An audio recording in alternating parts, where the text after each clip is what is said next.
Hey, with us now from Capitol Hill, member of the Foreign Relations Committee, Republican Senator Rand Paul of Kentucky. Why don't we just jump right in? John Bolton. When I say the name John Bolton. Word association. Well, word association. Just one word. What say you? John Bolton. Bolton, go. I'm trying to think of a nice word, but I can't think of a nice word. But what I would say is that he's dangerous. He has a naive understanding of the world.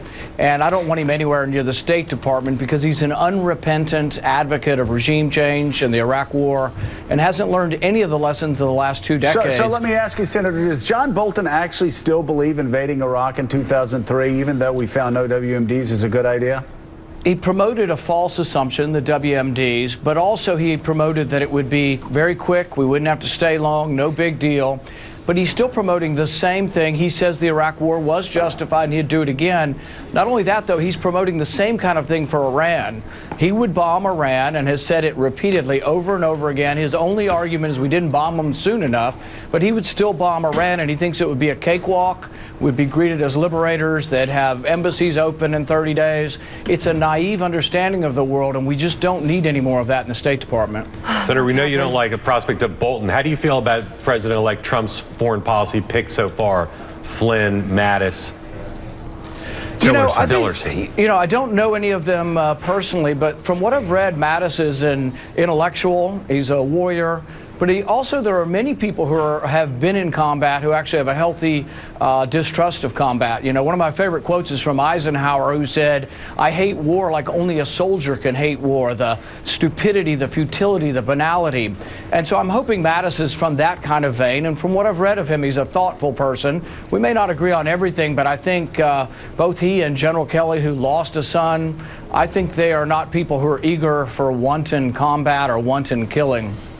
Senator, we just had your colleague, Senator Corker, on, and I'm going to ask you the same question I asked him. Seeing that that Russia has very publicly declared cyber war on us, what do we do?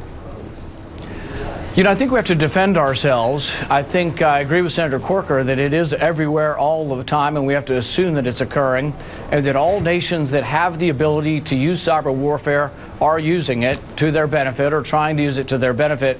So the key is that we have to protect ourselves, and that's sort of the answer out of this whole thing about whether the DNC was hacked or not. You know, if there's any evidence they were, we should investigate it because we need to protect ourselves, our government, and our institutions. And so I think that's the lesson out of this. But to say, oh, it's going to go away or we're going to retaliate and make them pay for this, no, we need to learn how to defend ourselves from the ever-evolving attacks that come our way. Senator Paul, it's Willie Geist. We've been talking a lot this morning about Aleppo and President Assad's apparent victory over the city there and the horrible pictures that we're seeing and the stories that we're hearing. A little bit of revisionist history over the last 5.5 years. What do you believe the United States could have done to prevent the scenes we're seeing this morning? All right. Well, you know, it's impossible to look at the images and not feel it in your gut and just not to feel how horrible it is. And I think it's easy, and many people are saying now, why aren't we doing more? But I guess the other question could be, why 6 years ago did we decide to do so much?